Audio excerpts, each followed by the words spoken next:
Hola, ¿qué tal? Bienvenidos al programa de esta noche de miércoles, una jornada que en lo informativo, pues va a caballo entre el Congreso de los Diputados y la sede de los populares en Génova, que continúa con esa guerra abierta y ese protagonismo de Pablo Casado, Alberto Núñez Feijóo e Isabel Díaz Ayuso. Más informaciones las que nos deja esta jornada y que, como siempre, nos acerca Carmen Maragaño. Carmen, buenas noches. ¿Qué tal? Buenas noches. Bueno, pues vamos a ver, ¿qué has destacado, qué recoges de lo que trae hoy la prensa? A nivel nacional ha aumentado el número de suicidios después de los meses de confinamiento en 2002, entre marzo y abril, según un estudio publicado en la revista de Psiquiatría y Salud Mental. Un tema, el de los suicidios, tabú durante muchos años en España y en el cual, pues como ven, el confinamiento, la pandemia también pasa factura y se deja notar. A nivel regional.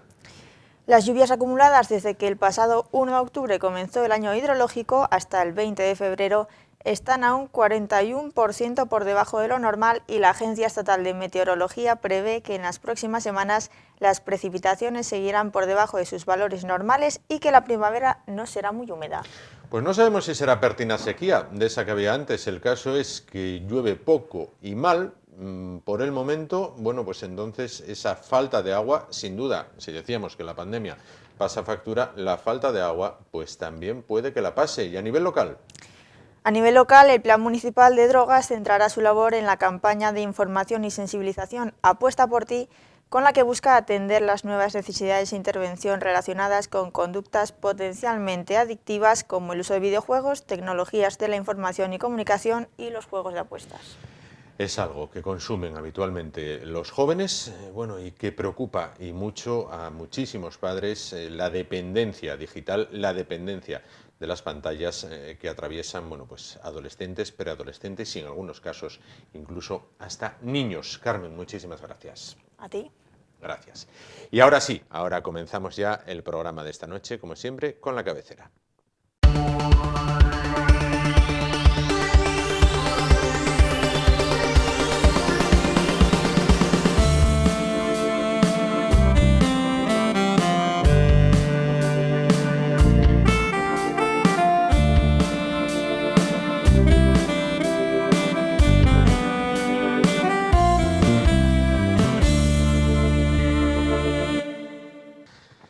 Pues comenzamos el espacio de esta noche, lo hacemos hablando de temas que tienen que ver con la salud, porque nuestra primera invitada del programa de hoy es Mercedes González Menéndez. ¿Qué tal? Buenas noches. Buenas noches. Ella es médico y también es portavoz de la plataforma por una sanidad pública en Asturias. Mercedes nos visita hoy para hablar de un tema que yo creo que preocupa a muchas familias, no solo en Asturias, lógicamente, pero es el ámbito en el que nos encontramos, que es la atención en los cuidados paliativos. Vamos a comenzar definiendo. ¿Cómo podemos definir cuidado paliativo? Pues el cuidado paliativo es la atención a la persona que desea finalizar esa última etapa de su vida, pues en su casa, en su hogar, rodeado de sus seres queridos, de su familia, de sus amigos, y no, diríamos, porque vamos a hablar de cuidados paliativos domiciliarios, y no, pues en un hospital, ¿no? Entonces es dar calidad a esa última etapa de tu vida, ¿no? Claro. Y ese derecho, además, es un derecho fundamental recogido y hace mucho tiempo que la persona, igual que tenemos derechos reconocidos a vivir con dignidad, también tenemos derecho a enfrentar la muerte de una manera digna. Sin duda.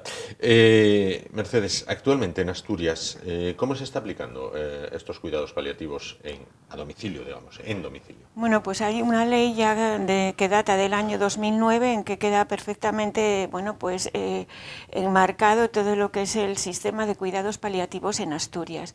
Una ley que, por cierto, no se revisa desde su implantación, con los cambios sociológicos que ha habido en todo este periodo de tiempo. Entonces, se atiende de una forma claramente insuficiente. Esto ocurría ya antes de la pandemia, pero todos estos 2 años que hemos vivido fueron, fue una convulsión en el sistema de salud y aquí también, se notó las carencias que hay, porque es una realidad que cada vez vamos a enfrentarnos más. Hay un artículo en nuestra página web que lo dice, repensando la muerte, ¿no? Claro. Entonces, cada vez son más las personas que quieren enfrentarse a la muerte pues en esa situación, ¿no? Fuera de un ambiente hospitalario. Cuando dice insuficiente, ¿es insuficiente por falta de personal, por falta de medios, por falta...? Es insuficiente por falta de equipos, por falta de personal, tanto en lo que son unidades de cuidados paliativos, que son insuficientes clarísimamente, como por pues, la falta también de equipos y de profesionales de la atención primaria.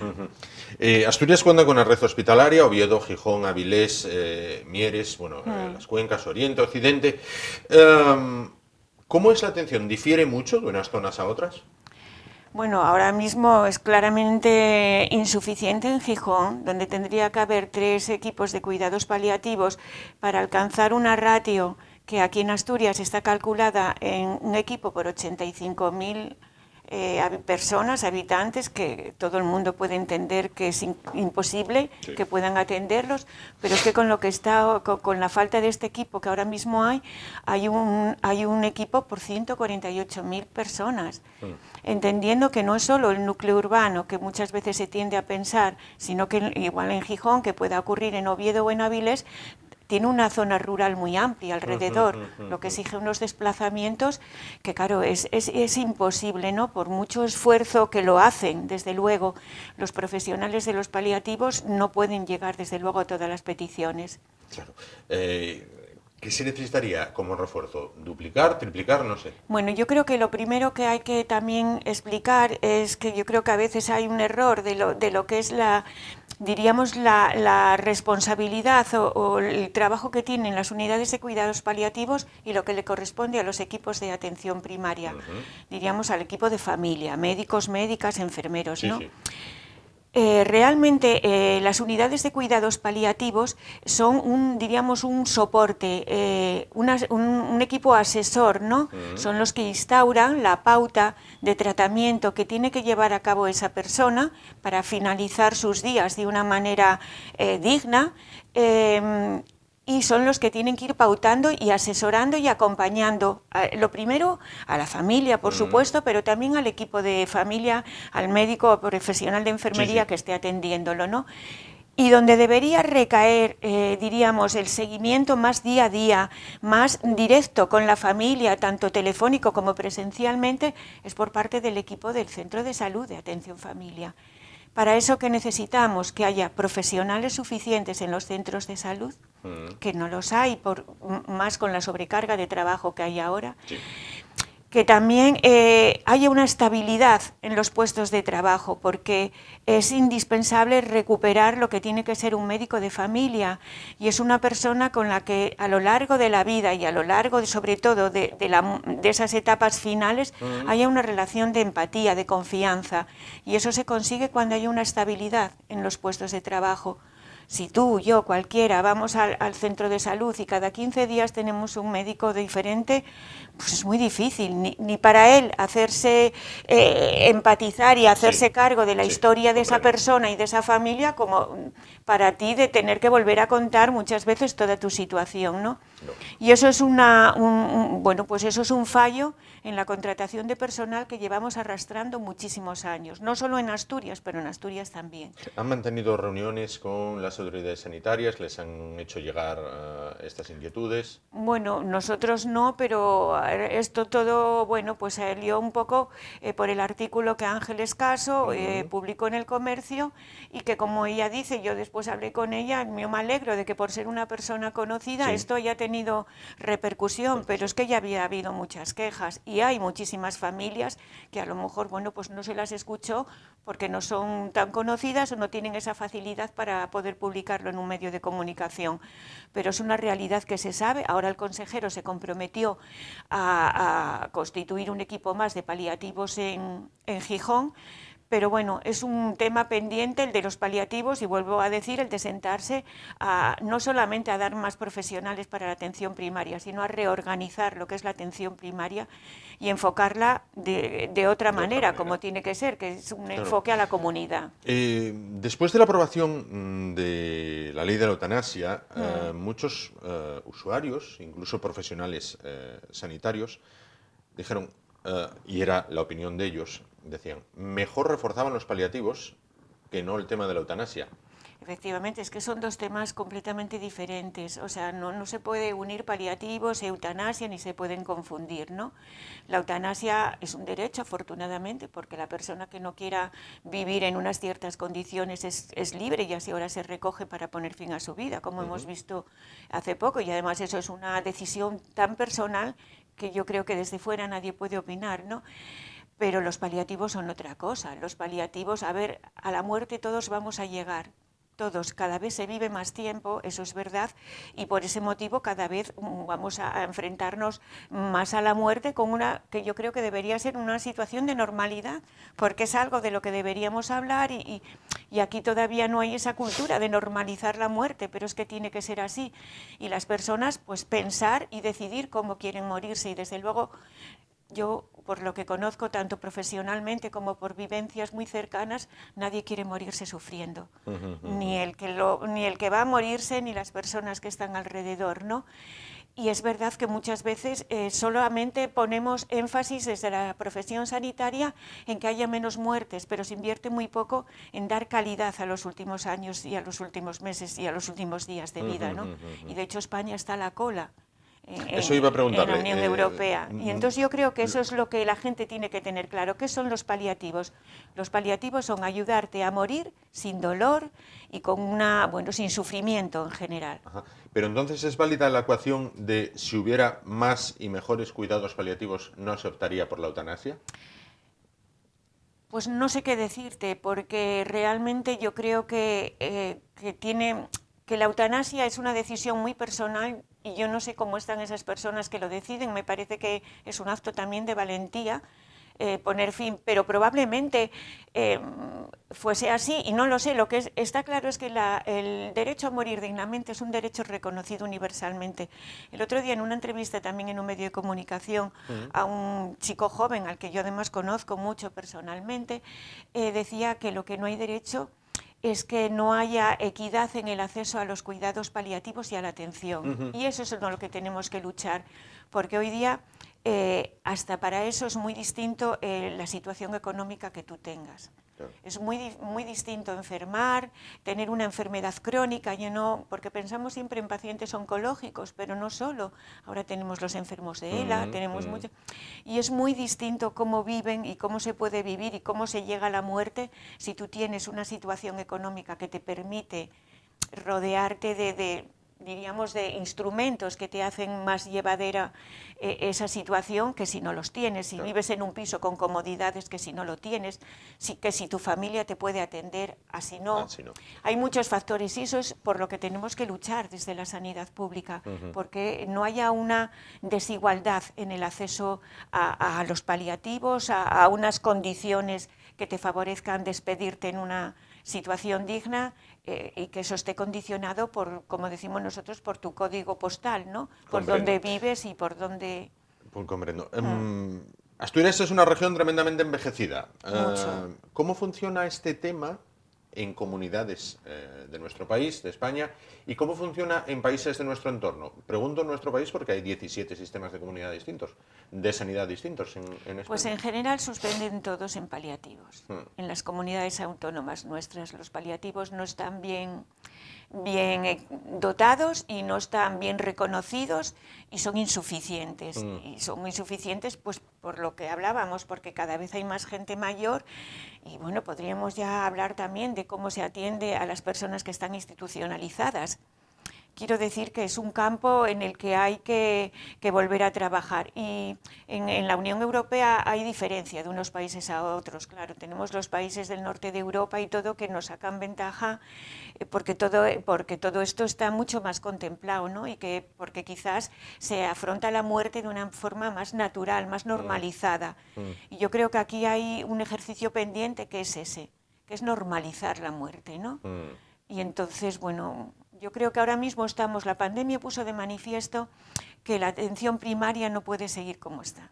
Claro, con eso quería finalizar. La pandemia ha puesto sobre la mesa, ha destapado muchísimos problemas en muchísimos ámbitos, entre ellos, como no, el sanitario. Pero para los enfermos, afectados o necesitados de paliativos. La pandemia y el confinamiento entiendo que ha sido brutal, ¿no? Pues ha sido brutal. Ha sido brutal por muchas razones. Lo primero porque a veces la atención era difícil que llegase. Bueno, hubo un parón en la medicina de familia y que no se recuperó. Entonces, bueno, estamos viendo todos los días, tanto a profesionales como a pacientes, como a todo el mundo, pues hacer manifestaciones, quejarse, porque se vio que nuestro sistema de atención primaria es totalmente insuficiente. Por hablar de Asturias en concreto, siendo la autonomía que probablemente tenga el presupuesto para sanidad más alto, sin embargo, en atención primaria ocupamos los últimos puestos. Y eso es por lo que nosotros llamamos el hospitalcentrismo, porque todos los recursos se los llevan los centros hospitalarios. Y volvemos a que si hubiese una buena atención primaria y hubiese un buen seguimiento en cuidados paliativos, los ingresos hospitalarios disminuirían mucho. Claro. Porque yo, estoy casi segura que la mayoría de las personas prefieren morirse en sus casas que en una cama hospitalaria, y más si ahora que hay restricciones que todavía no te dejan muchas veces acompañar. A mí me parece lo más triste del mundo, la gente que falleció durante la pandemia. Duro para el que falleció y muy duro para la familia que no pudo estar a su lado. Entonces yo creo que si se invirtiese lo que hay que invertir en atención primaria, repercutiría, por supuesto, en unos mejores cuidados paliativos y repercutiría en menos ingresos hospitalarios. Yo creo que es lo más urgente que ahora mismo tiene la sanidad. Pues Mercedes González Menéndez, médico y portavoz de la Plataforma por una Sanidad Pública en Asturias. Muchísimas gracias por estar con nosotros esta noche. La veo, tiene en la mano la mascarilla, y precisamente de mascarillas vamos a hablar a continuación con nuestra siguiente invitada. Bueno, hablaba Mercedes en este caso de las personas que están con los cuidados paliativos. Bueno, vamos a hablar de mascarillas y de su utilización por los más pequeños de la casa, por esa población que comenzó el colegio y se la puede conocer como la generación COVID o la generación mascarilla, es decir, han pasado pues los 2 primeros años de su escolarización con ese aparato pegado a la cara. ¿Les repercute en cuanto al aprendizaje, a hablar, a leer, a escribir? Bueno, ¿cómo podemos combatir esto desde casa, aquel que tenga chiquillos? A vuelta de publicidad, vamos con ello.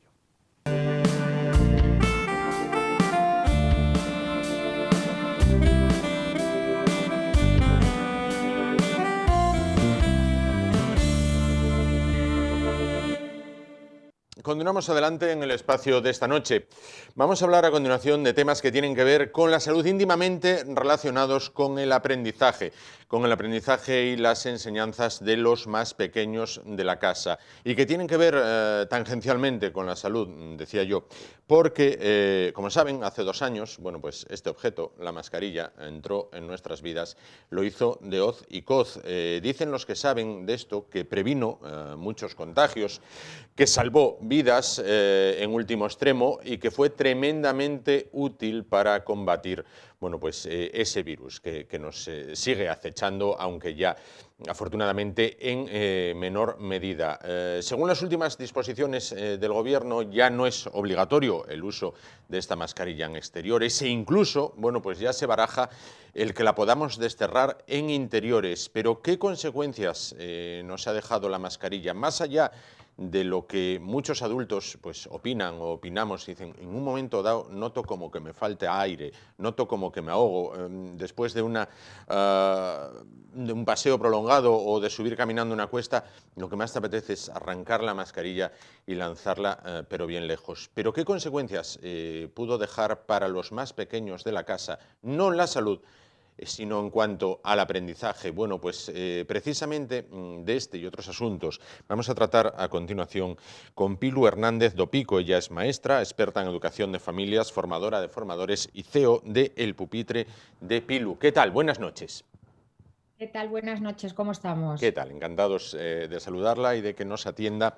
Vamos a ver, sostiene usted un tema que preocupa a los expertos, que dice que el uso de las mascarillas está provocando problemas de estimulación en el lenguaje de los más pequeños. Es decir, no sé si se refiere al tema de aprender a hablar o al tema de simplemente comunicarse. Pues podríamos meterlo todo en una misma bolsa. Sí, sí, nos hemos dado cuenta que en los más pequeños ha habido un retraso en el lenguaje, como bien decía. Llevamos prácticamente 2 años con las mascarillas y la gente se preguntará y dirá que en las aulas de 0 a 6 años las mascarillas los niños no son obligatorias y efectivamente no son obligatorias para los niños, pero para los docentes sí. Entonces, ¿qué pasa? Que evidentemente tenemos ya niños prácticamente que podemos llamarlos de pandemia y los niños que tienen 3, 4 y 5 años hemos venido viendo los expertos bueno, que cada vez hay más retraso en el lenguaje, más alteraciones articulatorias debido a eso, al uso de las mascarillas porque no nos ven la boca. Claro. Bueno, en casa sí la pueden ver, ¿no? Es decir, en el trato con la familia sí pueden verse. Sí, en casa sí que la pueden ver y ahí damos bastantes tips para que los padres nos ayuden a trabajar en los niños que se está viendo, pues bueno, eso, que están teniendo retraso en el lenguaje o alteraciones articulatorias. Y luego es que todo esto, los niños que les están produciendo esto, que hemos visto, a ver, siempre han existido, pero sí que hemos visto que el uso de las mascarillas ha dado que haya más número de niños y niñas con este tipo de alteraciones. Entonces los padres sí que son gran parte de la comunidad educativa y pueden evitar a que si ven que su hijo puede o tiene o está viendo que le cuesta más comunicarse o se está haciendo más retraído, porque ya claro, la pandemia no solo nos ha traído el uso de las mascarillas, nos ha impedido socializarnos como nosotros estamos acostumbrados. Entonces los niños, podemos decir que los niños de pandemia, claro, no estaban acostumbrados, ellos han aprendido a socializarse en pandemia. Entonces esto ha dado lugar todo. No quiere decir que sean todos, pero sí que hemos visto un aumento en este tipo de patologías. Claro. Bueno, decía usted, en casa hay ciertas recomendaciones para que los padres, bueno, pues puedan implementar o puedan suplir, bueno, pues esa ausencia de ver la comunicación de los labios, ¿no? A fin de cuentas, pues de leer los labios. ¿Qué pueden hacer los padres en casa con estos niños pequeños para reforzar ese aprendizaje? Pues mira, en primer lugar, procurar siempre hablarles a la cara. ¿Para qué? Para lo que usted decía, leer los labios, que se vayan acostumbrando a apoyarse en la lectura facial que tanto nos ayuda a todos y que tanto nos ha hecho que prácticamente suframos también de no oír por la distorsión. Tenemos que tener en cuenta que también las mascarillas distorsionan mucho el sonido, con lo cual distorsionan mucho en una edad muy importante cómo se pronuncian ciertos fonemas y la posición de la lengua para poderlos pronunciar, bueno, muchísimas cosas. Entonces los padres, los progenitores, padres y madres, que procuren hablar a sus hijos para que les vean la boca y eso sí, si en algún momento alguna palabra es mal pronunciada, que no les corrijan, sino que les den el patrón correcto, pero que no les corrijan para que el niño no se dé cuenta y evite decir esa palabra. También, entonces, a la vez, si el niño, por ejemplo, dice pelota, o sea, palota en vez de pelota, pues, quieres decir pelota, pero vamos a ir para no corregirles, para evitar que luego el niño busque algo para evitar decir esa palabra, como por ejemplo balón. Claro, claro. Bueno, entiendo siempre desde el refuerzo positivo, ¿no? Siempre, siempre desde el refuerzo positivo. Luego también los juegos de toda la vida, trabajar mucho los gestos, nos ayuda muchísimo a la hora del lenguaje. Y bueno, estamos hablando de niños sin problemas. Imagínate los niños con dificultades como los niños que tienen patologías de dificultad auditiva, Claro. de hipoacusia. Pues estos todavía lo han sufrido muchísimo más. Muchísimo más. Sin duda. Entonces bueno, luego también niños en el proceso de aprendizaje de la lectoescritura, si ya han tenido retraso en el lenguaje, si tienen problemas articulatorios, eso se va a ver reflejado en su escritura. Con lo cual, pues bueno, los padres lo que tienen que hacer es leer con ellos, si no leen, pues leer con ellos y trabajar y fomentar esa comunicación dirigida para evitar ese retraso en el lenguaje, y si ya están en el proceso del aprendizaje de la lectoescritura, que vayan leyendo ellos lo que puedan, si se cansan, que apoyen los padres, y eso sí, siempre comentar lo que se ha leído para trabajar, como decimos, ese lenguaje dirigido también, que es tan importante. Claro, el tema de la lectura, precisamente era por lo que le iba a preguntar. Actualmente los pequeños, hablo de edades en el entorno de los 6, 7 años, por ejemplo, son unos auténticos máquinas a la hora de manejar el teléfono de sus padres, pero presentan un déficit de lectura. Totalmente, totalmente. Pero también te digo, nos estamos dando cuenta que déficit de lectura, comprensión lectora, brilla por su ausencia y cada vez más, ¿eh?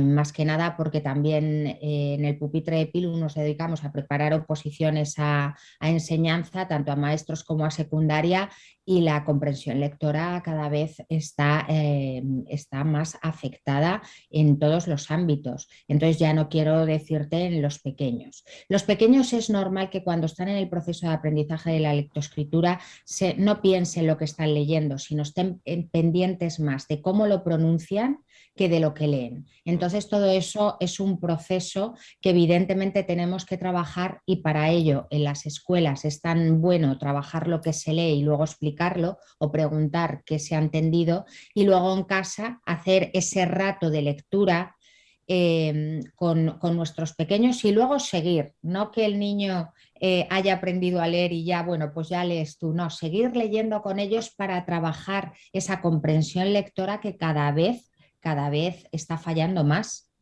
Claro. Vamos a ir momentáneamente un rango de edad más arriba, vamos a situarnos en adolescentes o preadolescentes. Se observa, y estos no vivieron bajo la pandemia o no crecieron bajo la pandemia, ¿no? Pero se observa auténticos déficits de expresión, es decir, hay veces que les cuesta comunicarse al hablar, que no son capaces de hilvanar un mensaje coherente cuando no es dentro del entorno de sus amigos.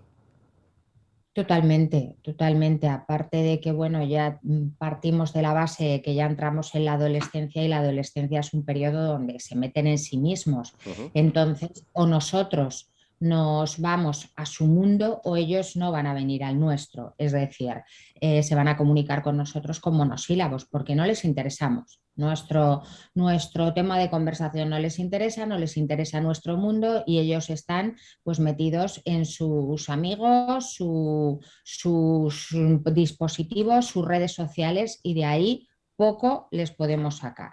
Uh-huh. Entonces, ahí lo que tenemos que hacer es, tanto centros como familias, es meterse, y que no piensen las familias que su hijo va a ir a estar interesado en lo que hacen sus progenitores, sino todo lo contrario. Los progenitores son los que tienen que involucrar a los adolescentes a hacer actividades con ellos para, pues evidentemente, evitar esto.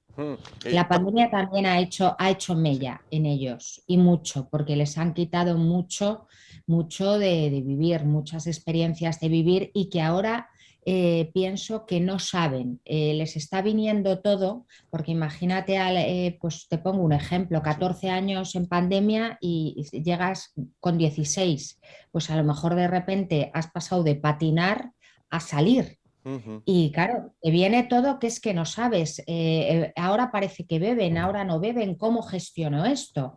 En las familias cada vez hay menos comunicación, hay cosas que no se deben hablar, y no se deben porque no quieren, ojo. Entonces estas cosas hay que hablarlas tanto en los centros, pero por supuesto en las familias, para darles valores y saber las consecuencias que tienen. Claro, pero quizás el problema con el que se enfrentan muchos padres es que si tratan de asumir los gustos, usos y costumbres de sus hijos bueno, para poder tener un tema del que hablar, o pueden sufrir el rechazo por parte de estos, o pueden rozar el ridículo más espantoso. Sí, bueno, la cosa es un término medio, evidentemente irnos a lo suyo, estar interesados, simplemente el mero hecho de decir qué tal te ha ido el día, porque hay veces que ya ni lo preguntamos cuando llegamos a casa, venimos a lo mejor de mala leche, hemos discutido con el jefe, cualquier otra cosa, y nos olvidamos de interesarnos por cómo están ellos, qué tal les ha ido el día, si han discutido con un amigo, si no, y de repente un día nos sentamos y queremos hacerlo todo. Y eso tampoco. Eso es trabajo de todos los días. Evidentemente, educar, como digo yo, no se puede ir de vacaciones y esto es un gotita a gotita que vaya haciendo mella y es lo que luego podemos llamar los valores que van a tener y que van a tener en esta sociedad. Claro. Entonces, poquito a poco hay que trabajarlo, no es cuestión de hoy, sábado, nos vamos a poner y hoy, claro, porque entonces evidentemente vamos a hacer, como dice usted, totalmente el ridículo o van a pasar absolutamente de nosotros. Vamos a volver al rango de edad de los más pequeñitos o los que primero, o los niños que tuvieron que comenzar a usar la mascarilla. A los adultos en general, a los docentes en particular, ¿les sorprendió que cuando se ordenó que los niños tenían que llevar la mascarilla, hubo miles de comentarios, memes incluso de los que circulan por la red, donde ya verás, estos ahora no se van a poner la mascarilla, se la va a cambiar el uno con el otro, la tiran, la pisan, y sin embargo hicieron un prietas las filas y fueron, salvo casos contados, fueron lo más disciplinado del mundo con la mascarilla. ¿Cómo se puede explicar esto que unas mentes tan pequeñitas supieron asumir desde el primer momento? Incluso los que tenemos hijos, sales de casa, entras en el ascensor, no llevas la mascarilla, y te dicen, papá, la mascarilla. Totalmente, totalmente de acuerdo, nos sorprendió, pero yo creo que no solo en el ámbito educativo, ha sido algo comentado en todos los sitios, que han sido el gran ejemplo de adaptación a todo, porque venía cualquier restricción y han sido los más sacudidos y los que más se han adaptado absolutamente a todo, porque bueno, cuando no podían salir de casa, que estuvieron, ya no me acuerdo, pero no podría decir el tiempo que estuvieron sin salir de casa los pequeños, porque seguro que me equivocaría, pero fue una barbaridad para un niño no poder salir de casa. Y se adaptaron fenomenal. Los que estábamos quejándonos éramos los adultos. Y sí, la verdad que han sido un gran ejemplo, nos lo han puesto muy fácil en ese sentido en las aulas y bueno, lo único que podemos decir que chapó por ellos. Claro. Pilu, muchísimas gracias por estar con nosotros. Antes de irnos, ¿qué consejo daríamos a los padres? Parece que se van a levantar las restricciones, parece que todo va mejor, incluso ya se baraja, abandonar la mascarilla en espacios cerrados. Ahora, uniéndolo con la pregunta que le hacía anteriormente, ¿cómo convencer a los pequeños de que en la calle ya la pueden quitar y que dentro de poco en interiores tampoco va a ser necesaria? Porque hay muchos que no la quitan ni a sol ni a sombra. Pues explicárselo y luego darles la opción de que elijan si quieren seguir usándola o no. Eso es tan sencillo como eso, porque habrá muchos, ahora mismo han quitado la mascarilla en exteriores y muchísima gente la sigue usando. Entonces hay respetar, ver la evolución también, escuchar a Sanidad a ver qué nos dice, pero sobre todo a los pequeños explicarles que ya pueden ir dejándola de usar, que posiblemente en los centros van a empezar en primero y segundo de primaria a dejar de usarse la mascarilla. Eso también habrá que ver lo que dice cada comunidad autónoma, que esa es otra. Y respetar en las aulas que haya niños que las quieran llevar y haya niños que las quieran dejar de llevar. Claro. Pilu, los niños, y con esto finalizo, Pilu, los niños que entraron en la pandemia, en el confinamiento, por ejemplo, con 5 años, vamos a poner, y salen de la misma con 7, dentro de 10, por ejemplo, ¿llegan a olvidar que todo esto pasó? No lo olvidarán y lo recordarán como algo, a saber cómo acaba también esta historia, ¿no? Pero y lo recordarán como algo y se lo contarán, si tienen hijos se lo contarán a sus hijos y si no, lo seguirán comentando cuando crezcan, por supuesto. No lo van a olvidar. No lo van a olvidar y veremos alguna mella o algún problema que todo esto les haya causado seguramente a nivel psicológico. Seguramente vayan saliendo problemas, sobre todo por problemas de socialización en la adolescencia.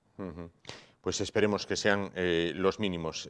Pilu Hernández Dopico, maestra, CEO del pupitre de Pilu, muchísimas gracias por estar con nosotros esta noche y comentar, bueno, pues sobre este tema que aquel que tiene críos en casa, pues le toca tremendamente de cerca. Muchísimas gracias.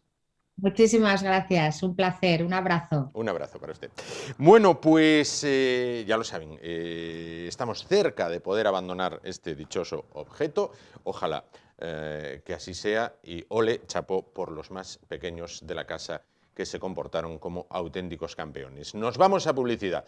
En un momento volvemos y vamos a cambiar totalmente de asunto. Vamos a irnos atrás en el tiempo a hace 41 años, porque hace 41 años, tal noche como esta, hubo a muchísimos millones de españoles que pegados a la radio o al televisor se les atragantó, tremendamente la cena. En un momento nos vamos al Congreso de los Diputados hace 41 años.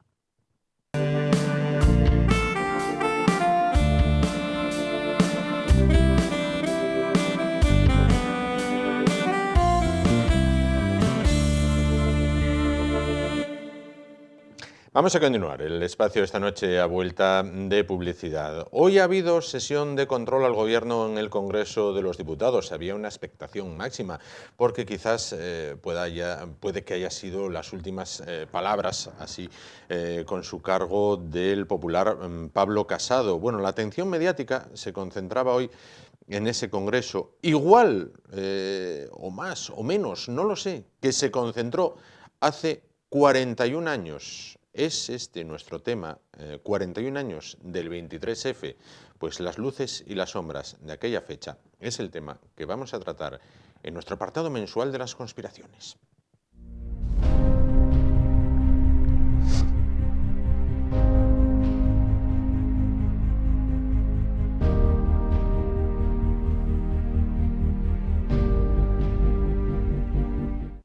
Como siempre, pues damos la bienvenida para hablar de estos temas a José Manuel Ruiz. ¿Qué tal? Buenas noches. Buenas noches, Juan, ¿qué tal? Decía yo que había hoy atención mediática por ver a Pablo Casado en el Congreso y creo que incluso Pablo Casado comenzó su intervención diciendo en esta sala donde hace 41 años, bueno, pues se produjeron unos sucesos. Bueno, el tema del 23F quizás sea, junto con el 11M, quizás sea los dos capítulos de la historia reciente de España que más dudas, secretos, sombras todavía albergan, porque hay mucha información que aún no se ha desvelado, ¿no? Sí, del 11M, bueno, hay más información, aunque hay muchas sombras, pero desde luego del 23F quizás sea el único caso. Mira, llevo 3 años colaborando en esta casa y quizás sea la primera vez que encontramos que la conspiración es la verdad, porque yo todos los libros que he leído, todo lo que me he informado, resulta que, mira, podemos empezar diciendo lo que no fue el 23F. ¿Qué no fue el 23F? No fue un golpe preparado por 3 militares y que luego el rey heroicamente nos salvó de él. Eso no fue. No fue el golpe de Tejero. Aquí ya mucha gente se quedará con los ojos abiertos, ¿no? Como decía el New York Times 2 días después, de un señor que entró al Congreso vestido de torero, sí, desafortunadamente. Sí. No fue eso, con lo que, bueno, entonces... Si ya decimos lo que no fue, vamos a tratar de indagar en qué fue, si te parece. Lo primero, hay algo que ha permanecido como un icono en generaciones de españoles, que es que no lo vieron por televisión, aunque todo el mundo piensa que lo vio. No estaban emitiendo en directo eso. Y luego la tele, pues bueno, Prado del Rey, llegó la división Brunete, y es la noche de los transistores. Toda la gente que se vivió por la radio. Yo recuerdo a mi padre que el hombre era simpatizante socialista, con el miedo, con la radio, pero mucha gente, en esta mini encuesta que hago, que pregunté a 50 personas, alguno me asegura que lo vio en directo. Y es un recuerdo como implantado, porque luego hemos visto tantísimas veces esa imagen. Es como el que te dice, mira, mi primera colaboración fue sobre el hombre que llega a la luna, sí. El que te dice, yo lo viví en directo, y luego indagas y te dice, bueno, estábamos cenando. Digo, ¿y cenáis a las 4 de la mañana? Son cosas que la memoria reconstruye, ¿no? Sí.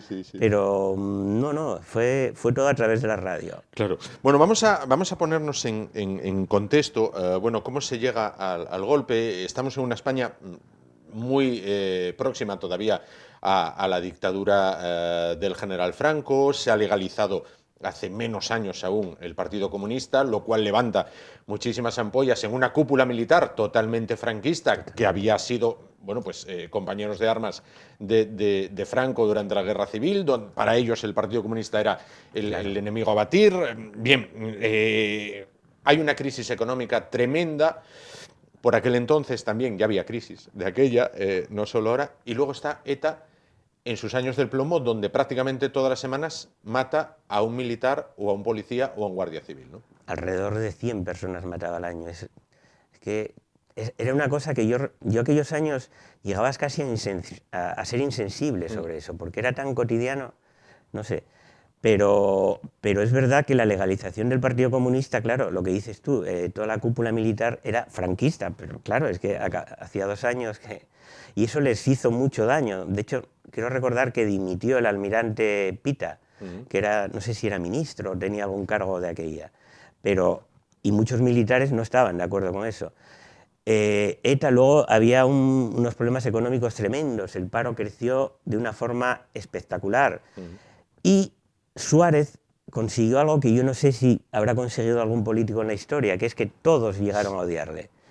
Yo creo que a lo mejor, salvo en su casa, pero desde el rey, que Pilar Urbano cuenta en su libro La desmemoria sobre el tema, que el rey en un momento dado le dice a Suárez, tú estás aquí porque te han puesto no sé cuántos millones de españoles. Yo estoy aquí porque me ha puesto la historia, porque 17 reyes antes que yo han estado allí. Felipe González le hace una oposición terrorífica, pero bueno, sus mayores enemigos están en su propio partido. La Iglesia está contra él, los militares, entonces... Para los muy franquistas es un traidor, para los antifranquistas es todavía un reaccionario, claro. Para los de dentro no lo soportan. Y el pobre en el fondo lo que es un poco un trepa, ¿no? Que hace lo que puede, pero claro, no es un político de categoría para todo eso. Entonces... Había ruido de sables, en una palabra. Lo sabía todo el mundo. Que iba a pasar algo, eso era algo, vamos, que se sabía, ¿no?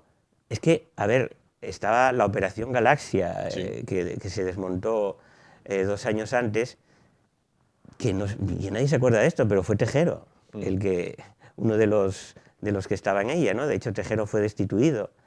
Un año después hubo otra especie de intento de golpe de Estado. Entonces era una época tremenda, los crímenes de Atocha y tal, y Suárez se le veía pasivo por ambas partes. Así que había que librarse de Suárez.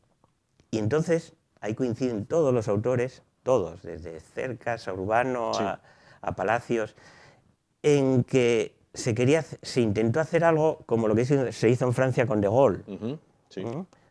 Una solución democrática, bueno, pero poniendo un gobierno de coalición, en el que estarían tecnócratas y luego estarían miembros de cada partido.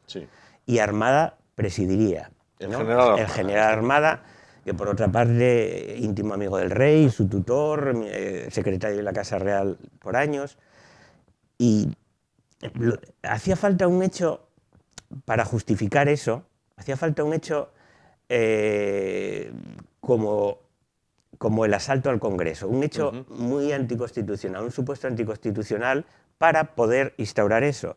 Y entonces Tejero pasaba por ahí y era un convencido franquista y le propusieron eso. Desde luego no que pegase tiros ni nada de eso. Eligieron a una persona un poco bueno. O sea, entiendo que era entonces crear un golpe para hacer un antigolpe. Sí, crear un pequeño golpe y entonces llegaría Armada diciendo, bueno, ahora hay que portarse bien, vamos a acabar con ETA y esto, y Tejero se iría para Portugal unos años. Y bueno, por ejemplo, que el CSIC participó Esto, hay papeles que sí han visto la luz. El CSIC es el antiguo CNI, ¿no? El antiguo CNI, sí, Correcto. sí es cierto. Que participó. Esto, el año pasado hubo un documental en Radio Televisión Española y lo saca Bolaños en su libro. Tuvieron acceso a ciertas conversaciones, Sí. porque esto no se va a desclasificar hasta el 2031, ¿no? Por ejemplo, cuando llega Tejero a solicitar a los guardias civiles para asaltar el Congreso y le ponen pegas, había miembros del CSIC que estaban allí y le ayudaron, escoltaron los autocares hacia el Congreso. Había cámaras del Congreso que estaban estropeadas. Si te das cuenta, vemos lo que se veía desde la televisión, pero no vemos a Tejero entrar por los pasillos, tenemos como una imagen única. Claro. Entonces el CSIC, el primer libro de Jesús Palacios, se llama El golpe del CSIC, que luego recreó y aumentó en La mentira del rey, ¿no? La gran duda de todo esto es el papel del rey. Ahí Claro. es donde hay división de opiniones. Pero en lo que te estoy contando, que suena como una conspiración, eso nadie te lo va a poner en duda, porque hasta el propio Pujol en sus memorias, cantidad de gente fue hablando de esto. Eso fue así, indudablemente. Y los partidos políticos pues también lo sabían, evidentemente. Claro. La historia que se nos ha contado es que Tejero asalta al Congreso con un grupo de guardias civiles que ni siquiera sabían a dónde iban, ni a qué iban, pensaban que había un comando de ETA dentro del Congreso y que iban a tener que... Bien, lo asalta de una manera, se desplaza de una manera chapucera, con unos autocares, que, bueno, parece de película de Torrente prácticamente. Bien, asalta al Congreso, secuestra, digamos, a los diputados, tiene un rifirrafe con el general Gutiérrez Mellado, que trata de imponer su rango de general con una gran valentía. Frente a un teniente coronel. Creo que, y eso a cualquier persona que se le pregunte, sea o no afín ideológicamente a Adolfo Suárez demuestra un valor quedándose sentado frente a la pistola directamente, vamos, tiene un valor que pasará a la historia. A la vez, distintas capitanías, sobre todo Valencia, con Milán del Bosch, se suma al golpe, saca los tanques a la calle. Hemos visto también muchas veces las imágenes de los tanques circulando por Valencia. En el Congreso se espera un elefante blanco que nunca se aclaró tampoco quién era. ¿Es armada, no es armada? Pero ahí llego a donde llegabas, José, el papel del rey. Porque la historia cuenta, el rey sale por televisión, un mensaje que había grabado con un cámara y un equipo de cámaras de televisión española, y entonces los militares dicen, bueno, ya que nuestro capitán general nos manda para casa, pues deponemos las armas y tal. Pero hay quien dice, ¿y mientras tanto? ¿Qué pasó mientras tanto? ¿Cuál era la idea del rey? ¿El rey se apeó del tren en la última estación? Que esa es la gran pregunta, Juan. Y eso, cuando se desclasifiquen los papeles, seguramente lo sabremos, ¿no? Porque tú piensas que hasta principios, hasta bien entrado este siglo, la gente no empezó a darse cuenta de que aquello no era un golpe de opereta, ¿no? Entonces, el rey, a ver, hay hechos demostrados que yo he podido mirar por ahí, que ese día, por ejemplo, sus hijos no fueron al colegio. No fueron al colegio aquel día, ¿no? Eso es un hecho demostrado, que su médico estuvo todo el día allí a petición suya, que él desde luego estaba en el ajo. Otra cosa es que lo organizase él, ¿no? Como dice Jesús Palacio, o incluso Urbano, ¿no? Está los que dicen que lo organizó el rey, Jiménez Los Santos, y luego están los que dicen que, bueno, el rey no lo hizo bien, no se portó bien, porque, claro, él era el primero que quería quitar a Suárez, él habló con los militares. Hombre, Armada fue su tutor, era poco menos que su padre. Armada era... y Milán del Bosch era también una persona monárquica. Entonces, y él salió a la 1:15 de la noche, cuando el golpe cuando Tejero entró eran las 6:20. Todo ese tiempo supongo que estaría hablando por teléfono, que no lo sé. ¿Lo organizó él? ¿No lo organizó él? Eso, ahí hay división de opiniones. Por ejemplo, José Oneto dice que no, Cercas, otros. Ahí hay división. Ahora, que él estaba, que él participó, que él hizo muy malas cosas. Hay otra anécdota, que es que Armada, que iba a formar el gobierno, iba a ir a la Casa Real para hablar con él, para mostrarse. Pero antes llama a Juste, el general Juste de División Brunete, el que toma La división Brunete, digamos, no. es la división acorazada por aquel entonces del ejército español y es la que Es- puede decidir a un lado o a otro si el golpe triunfa o no triunfa. Además, Brunete está muy cerca de Madrid. Claro. Brunete puede, la división acorazada Brunete sería la élite de aquel momento, Era puede la élite. decidir la balanza y Juste dice no.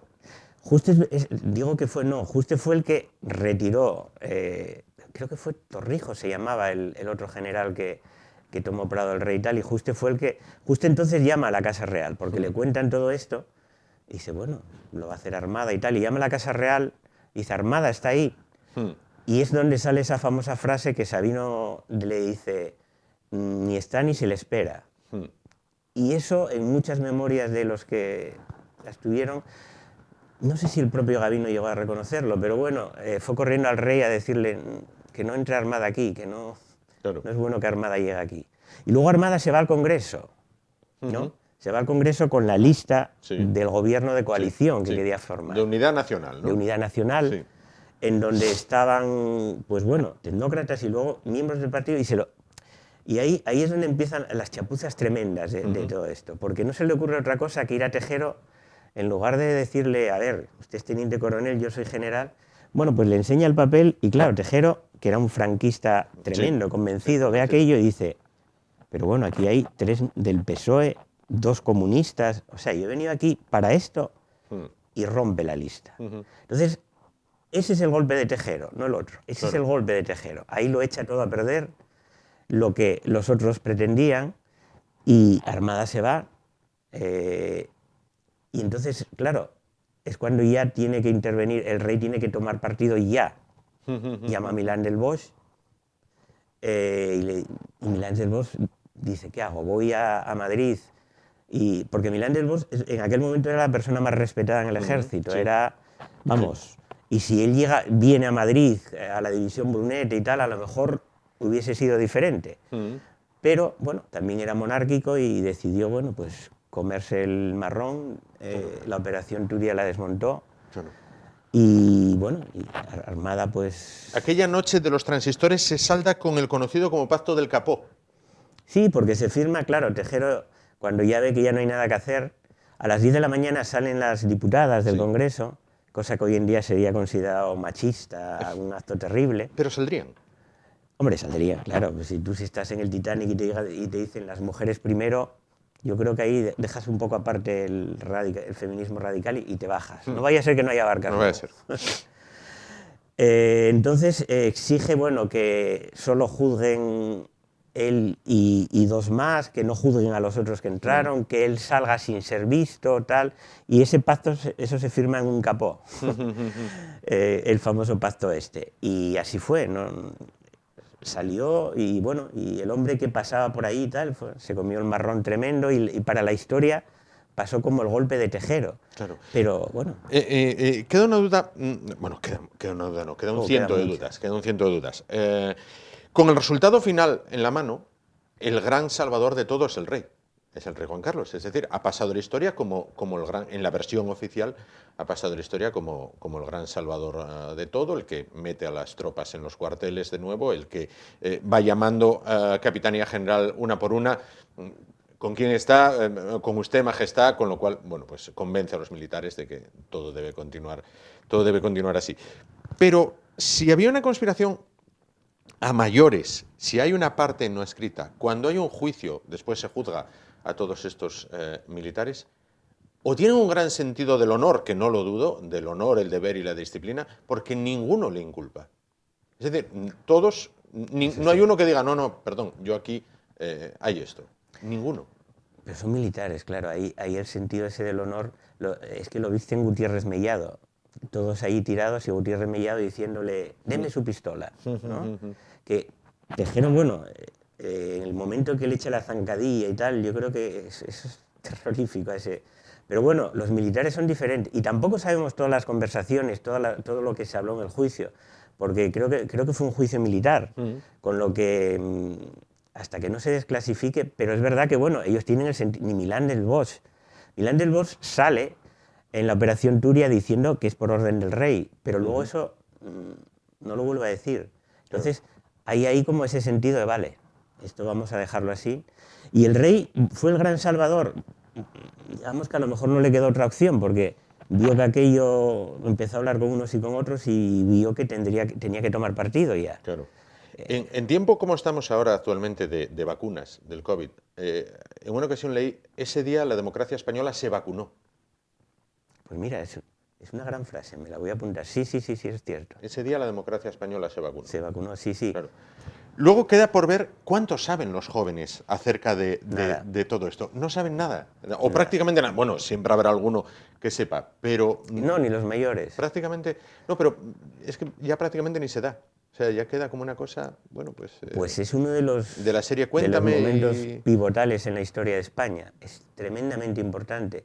Yo, como siempre, hago una mini encuesta, y esta vez conseguí hablar con 50 personas, y de esas 50, 45 o no se acordaban o no sabían, pero la mayoría me decía, no, fue Tejero, entró allí Tejero porque quería dar un golpe de Estado, pero nadie indaga más de eso, cuando ya hace muchos años que hay cantidad de información, muchísimos radio, libros. televisión, libros, bueno, desde Oneto a Pilar Urbano a Palacio, es que libros a lo mejor, no te voy a decir que me los he leído todos, pero hay cerca de 30 libros sobre esto, pero bueno, tampoco es que en España la afición por leer este tipo de obra sea... No, ni estas ni otras.